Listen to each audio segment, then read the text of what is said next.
I know I haven't done anything since will be like Tuesday through the podcast. But it was the article that I was looking at today. So this is WFSO reaction, the Bucks edition.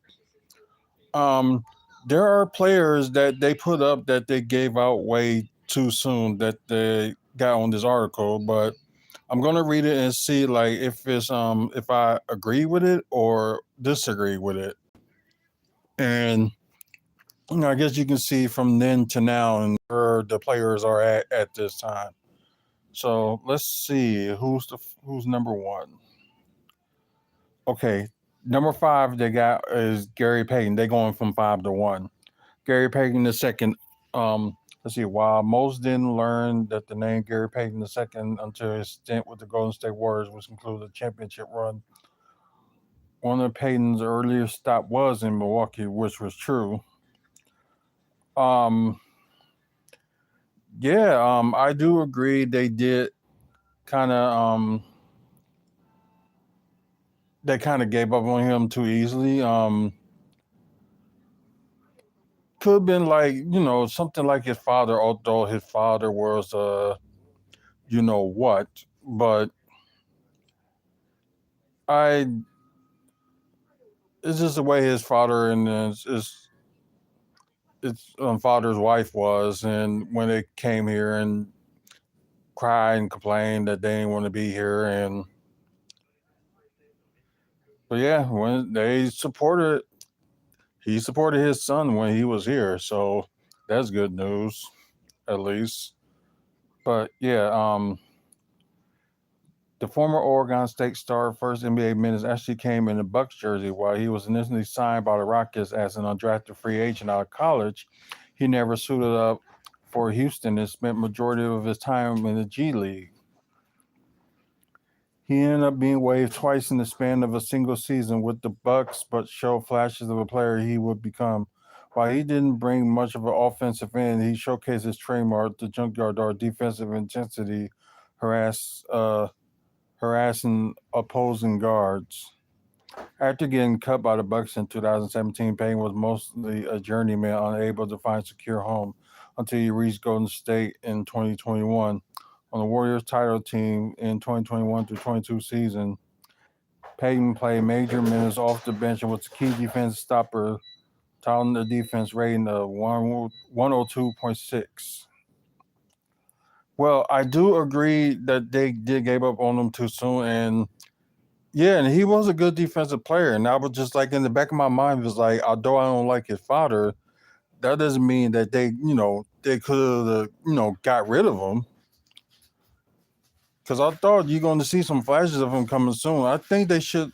He was one of the probably many people I think they shouldn't have gave up on, but they did anyway. But try to make rounds to try to you know fit in their defensive scheme, which they are now, and he would have fit perfectly in their defensive scheme now if they just would have gave him more time. But who we are, we ain't owners or anything like that. So what more can we say? Number four, they said Charlie Villanueva. Um, yeah, he was drafted by the Raptors in the 2005 NBA draft. However, he was only like there for like yeah, he was only with Toronto for like one season. Then the Bucks traded for him. Um, let's see, his 3 seasons with the Bucks, he built steady and stably until he finally had his breakout year in 2008-2009 season. He averaged 16.2 points and 6.7 rebounds per game on nearly 45% shooting from the floor. That year, well, unfortunately, was his last with Milwaukee. So, former general manager John Hammond did not seem to prioritize Villanueva. Instead, he allowed the forward to become an unrestricted free agent while the Bucks decided to keep Ramon Sessions and Arizona Silva instead of restricted contract. let's see what else. He went on a productive career as a role player in the Pistons and Mavericks, respectively. However, he never again reached the heights of his final season with the Bucks. Yeah, I wonder if both parties regret that decision after all these years later. Um, I would say yes and no on this one because they kind of had like let's see if I can remember the lineup they had because I know sometimes he was playing the three and sometimes playing the four, and at times play the five if needed. But yeah, it would have been cool, maybe see him there like a little bit longer. But I think with the team, they had after that season when they end up getting Brandon Jennings. But yeah, it just shows that they didn't do that good with him. So yeah, which kind of sucks. But what more can you do? Um, let's see, number three. Who is number three? Ricky Pierce. Okay. I don't have an answer to this one because I didn't see them play in the '80s. I was born in the '80s, but like I said, I didn't follow the Bucks until like the early '90s, like the '90, like around the '94, '94, kind of like the '94, '95 season. I started following them. So I don't know that much about them going on the '80s, but I know they had like big runs in the '80s. And there was one point that they beat the Bulls and ended up making it to the conference finals one year in the '80s. But that's much I know. So let's just read about this one. Ricky Pierce was one of the most dynamic six men in the league during his run with Milwaukee Bucks during the '80s. He was a microwave scorer, who consistently averaged over 15 a game for a talented Bucks team that was a big a part as any of Milwaukee's success during that time frame. His best season was during the 1990-91 campaign, where he averaged 22.5 points per game, nearly 50% from the field. A 1990 season led to his first and only All-Star selection, and also happened to be his last year with Milwaukee, as he was dealt to the Seattle Supersonics mid-season in a deal for Dale Ellis. Ellis just played just 102 regular season games with the Bucks after the move before rejoining the team during his final season '99 through 2000. Yeah, I remember that. Trade almost instantly led to the collapse of the Bucks, who in turn spent the next 8 seasons under 500 until Ray Allen arrived in the until Ray Allen was finally get his feelings into the game in that season. And don't forget the 98, 99, they was in the playoffs too, and that was like a short season. So I might say kind of up to that point. But Pierce has done plenty of time with the Bucks. The franchise has to feel they could at least remain competitive if had they kept them around. Well, from reading this article for talk about Ricky Pierce, yeah, I do agree that they should have kept him because I think the last, like they was in the playoffs like in the early '90s until I think '91, '92 season was the last time they was in the playoffs before they made it in '98, '99 season, the short season. But yeah, maybe just from looking at it, they should have kept him. Um, oh, this one is a certainly hell yes. Their number two was Ray Allen, which I agree they should have kept him. But although I know most of y'all probably know his story already, but I'm just gonna read it anyway. Ray Allen's departure from the Milwaukee Bucks is one of the most infamous moments in the Milwaukee sports history. While Milwaukee didn't necessarily give up on him per se, The management still took the side of the head coach George Karl over Allen in the feud that led to the trade. Many saw that trade as a decision that see the Bucks back a decade, and former longtime owner Herb Coach said it was the team's most unfortunate moment in 2016. Oh, hold on a second. Okay, Allen was a rising straw or superstar, sorry, with the Bucks, averaging roughly, 22 points in his final 3 years with the Bucks. Well, in the Bucks uniform, say, before being traded to Seattle during the 2002-2003 season. By the time he was traded, he was shooting roughly only 44% from the field and had years where he was shooting as good as 43% from behind the arc.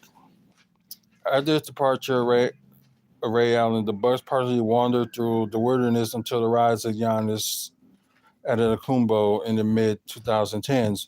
Who knows what would have happened had the Bucks opted side with Allen, but it certainly could have been as bad as it became. Yeah, this one I do agree with, like why they would like get rid of Allen over George Karl. It was just like bad timing with them just to let him go. Like I would have kept Ray Allen as long as I did. Like, and I guess we did have a bad general manager in Ernie Gunfield. So yeah, he was the worst after when they made it to the Eastern Conference Finals. Then decided a dumb move to get like Anthony Mason. Then it just all kind of went to hell from there in that part. But y'all get what I'm saying.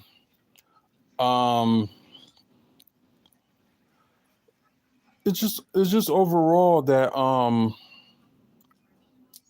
Ray Allen was one of the best players we ever have. They're just saying they should have kept him and not get rid of him. And although like Ray Allen did finally win the championship with Miami Heat. Come on up, Libby. Come on up. Sorry about that, but although he did win a title with Miami Heat in the final few years of the season, but he also won one with Boston as well. So at least he got 2 rings just for like an amazing career. And I don't know if he's in the Hall of Fame yet, but if he is, then that's good. But that's something I probably got to look up one sometime. So let's see who's number one.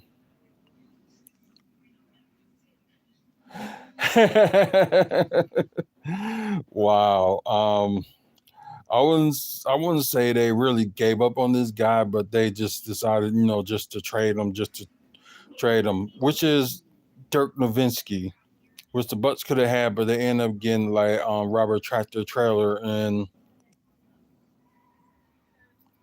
I don't know. It was just that thing that they were just like so impatient with like it would have been cool to have him on the team and see like he probably would have been one of the loyal, players in teams. Who knows? We could have had like maybe Luka Doncic or something like that. I don't know that, but that's just me. But anyways, let's just read the article on that. Dirk Nowitzki and Symphonies with the city of Dallas, but he came just as close as making his bones in Milwaukee. While Nowitzki never got a chance to wear the green and gold, you mean the purple and green, they mean at that time. I don't know why they say green and gold. It was just don't kind of make sense. Oh, the Bucks drafted him at the 9th overall pick in the 1998 draft. While sharpshooters stretch forward are as integral as part of today's game as anything, that hasn't always been the case. Nowitzki was seen as a project in those times, so when Dallas offered their 6th pick, Robert Trailer, for Nowitzki, the Bucks jumped at the deal. After all, Trailer was supposed to be an elite prospect and more of a sure thing than Nowitzki. Boy, they were wrong. Yeah, Trailer went on to have a modest career, but Dirk was the stuff of legends. He went to become a 14-time All-Star, League MVP, and an NBA champion.